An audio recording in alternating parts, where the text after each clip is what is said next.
And of course, NEXGenius fans, the Protoss hero from South Korea, give a cheer if you want him taking the first place ring tonight. Up here at the north, on the old school map, Lost Temple. Of course, it's from StarCraft 1 and Warcraft 3, and now in StarCraft 2 we have Loner over here at the left as a Protoss is our Korean NEXGenius.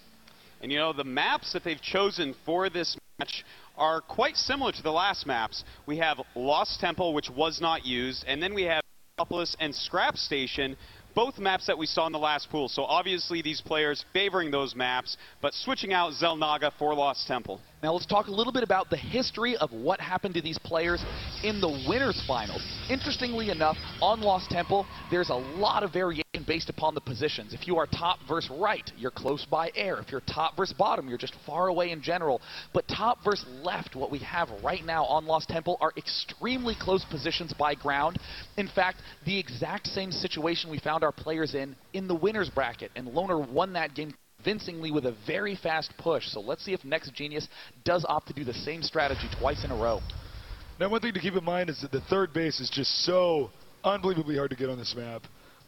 Look, they both share the gold base, so that's almost not an option unless you're a fruit dealer. And then, of course, over here they share an island, so that makes it pretty tough to get a third base. So you end up in situations where you have to expand to the other mains, or sometimes this gold base down here. That means that harass play, if you're using warp prisms, or if you're using medevacs, that's going to be the way you're going to win. So we might see that in the late game here. And something to take into consideration, this is an important map for Loner to win. If he loses this map, he's going to play on maps that are a lot longer. And overall, in general, the shorter the map, the happier the Terran. Absolutely, and really, honestly, NEXGenius is the one who's been doing a lot more battling. He is the player who was knocked into the losers bracket, who's had to battle through White Raw. He's the player who had to win the last best of 3, only to be given a reset in the series, not a victory. And it looks like Loner is playing very, very normally at this point, getting a barracks, a gas, and a fast orbital command. In the Protoss camp, same thing. So as you can see, this SCV here, he tried attacking the pylon. A lesser player would have pulled a probe off to try to attack it, but of course, the pylon has enough HP that he can get something out in time to do it. Look, he's going to do it again. Now, you guys might be thinking at home, well, so what? Why does it matter if he pulls off one probe when there's so many probes, many minerals? Well, at this high-level play, it really means a lot. It's a huge impact because they never miss a beat, people like this. They never forget to make an SCV. They never forget to make a probe. And if you pull a probe off mining, that's maybe 25, 50 minerals. Yeah. That's half a zealot. That's huge if you actually start having those numbers add up. And Loner might actually take out this pylon if he kept wailing away at it. But at the same time, looks like that scout is getting completely denied by Loner. And meanwhile, in Loner's base, whole fast tech lab play on his barracks. We haven't seen him do this quite yet with a factory. No, this is something completely new from Loner. I can't wait to see what strategy he does. And whatever it is, it's something that NEXGenius has not seen him do yet. So this is like what we were talking about before Day 9. He's switching up his play a little bit. Absolutely, and it looks like, a Marauder Hellion push, one of my absolute favorite openings in Terran vs. Protoss. Pressure is going to be on fast. Oh, this is a really good build. I think we saw OGS and Snare do this on the GSL. So, yeah. And he dominated with it. You can bust a ramp pretty quickly. That's right. You know, the Hellion, it does a lot of splash damage. The problem with just attacking with Marauders is the probes can come out and help. With the Hellion there, they really can't because the Hellion will clean up the probes so fast. So this is going to be a very strong attack.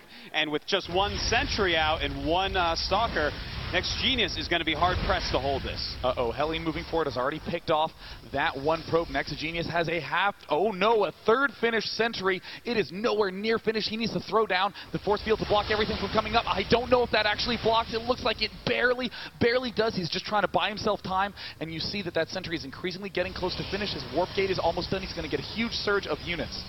It looks like he's going to try to get up. Now, if this Sentry can get another force field, whoa, totally botched.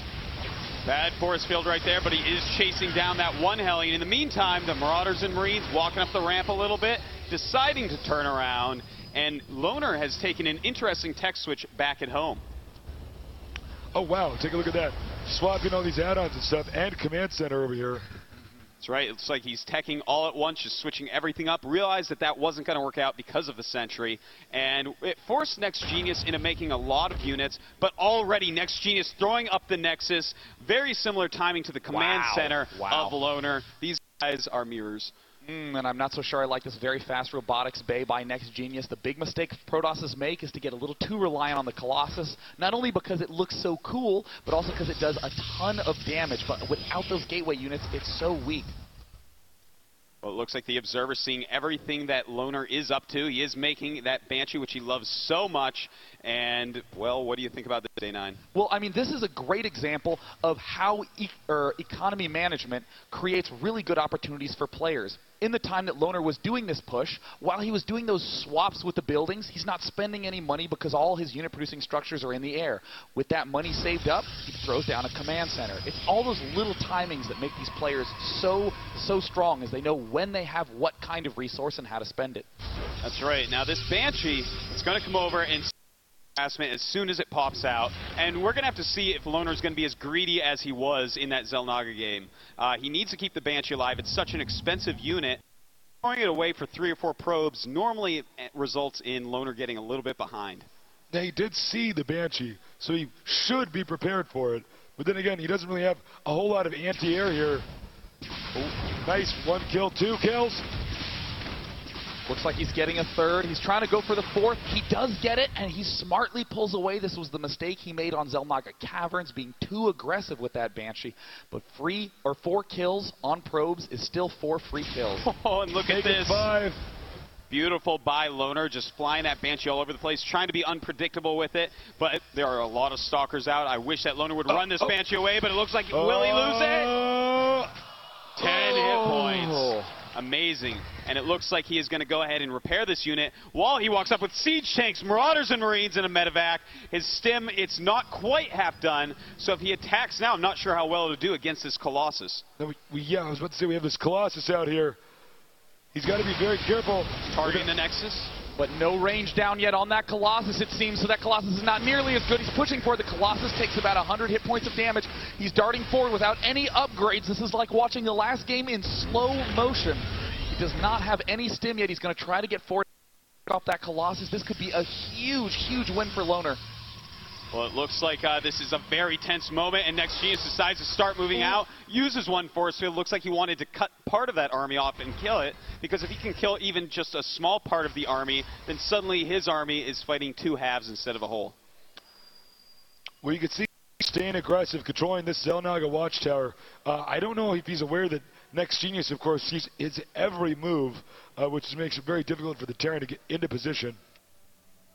And it looks like Loner right now, he's throwing up 3 more barracks, getting his upgrades. Stim almost complete, concussive shells on the way, and Viking production starting. So we're seeing very similar units come out of these players as the previous game.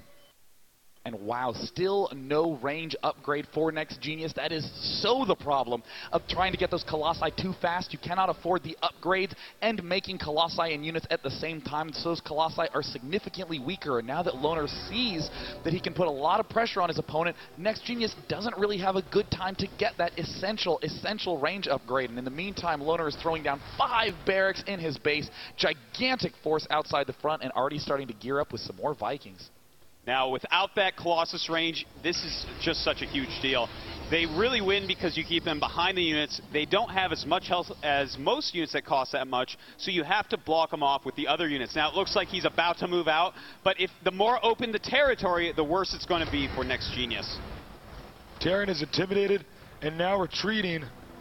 I don't know if I like this at all. Oh no, and there's Leroy Jenkins making yet another cameo appearance, and it looks like Loner is pulling back. Does he have siege mode? No, he just has tanks to be able to deal a lot of damage. Oh, only just now started siege mode. What a weird twist to have these players right up in each other's faces with the start positions.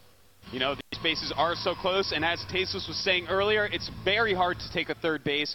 I think that this game, especially with how slowly they took their 3rd bases in the last games, we're going to see it end on 2 base. It's going to be a massive push from both sides. And if we take a quick look at the supply, very close right now. NEXGenius 123, Loner at 134. Oh, nice snipe. Losing. Those Vikings are quite valuable. That's basically the anti-Colossus. And for the time being, NEXGenius seems to just be very comfortable on the map. I am really curious to see, though, when they're going to expand. They may even wait until they're about 170 supply before they get an expansion. Now, finally, that Observer dies. I think Loner's suddenly realizing why every one of his moves was being spotted back there. And it looks like that range upgrade is just now finished for NEXGenius.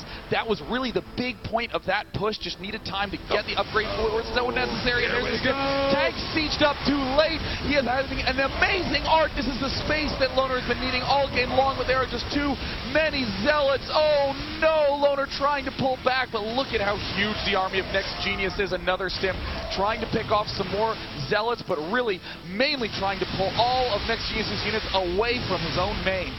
This is not good for Loner. He needed to move out a little slower. He did have tanks with siege mode, which is kind of the Terran equivalent of the Colossus, but he sieged them as everything was running up.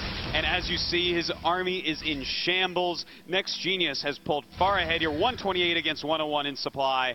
But if he attacks into the Terran, then things might not go as well as he wants. So Loner knows he needs every little advantage he can get doing some good kiting against those zealots to try to pick them off. We see he is moving in right now. NEXGenius looks like he does want to try to go for the kill. Loner's going to have to pull in from all sides. There's the stim, and all the SCVs off mining as well, trying to do damage. The Zealots are just ripping through the Marauders at the front. The Vikings do manage to take out one Colossus, two Colossus falls, but will he have enough infantry to be able to clean up the ground gateway units? What really make those Colossi work? The last Colossus is down, but there's a huge gateway army right outside the front of Loner's base. The Vikings land, trying to clean up. Can he produce enough units in time? I don't think he's basically dead. He just hasn't left the game yet. I mean, yes, no SCVs mining here, just a mule. Yeah, lost too much economy there, even though he ended up killing most of that. GG. Wow. 3 in a row. Yeah. It's looking quite cllose right now. I mean, this is 3 wins in a row for NEXGenius against Loner, and this is the worst mental state to be in as Loner. You came in with a lead in the best of 3s, you lost 2, and then had a convincing loss in the first game. He really needs to buckle down and begin being a little more aggressive if he wants to win. Yeah, you know, Loner, he's playing some great games. Important techniques is just knowing when to siege them and where, because too often, like in that last game, you don't want to be in the spot where you go, oh, wait a minute, I'm in a battle, I should siege up. And then he lost all his tanks. In these other games where he has more Marines and Marauders, though, I'm wondering what your thoughts are on how passive he's been. Yeah, you know, if you have Marines and Marauders, you have to be aggressive and reduce the size of the Protoss army. If you can reduce the gateway units, then the Colossus are not going to be nearly as strong. Absolutely. If you reduce the Colossus, the gateway units aren't nearly as strong. The Protoss really needs to focus on his unit composition. So if Loner can go ahead and be more aggressive with those early units, then maybe he can get the edge he needs to take a win. They're ready. Are you guys ready? All right, then let's start this game. This is the second best of 3. We're in game 2 of the second best of 3. If Loner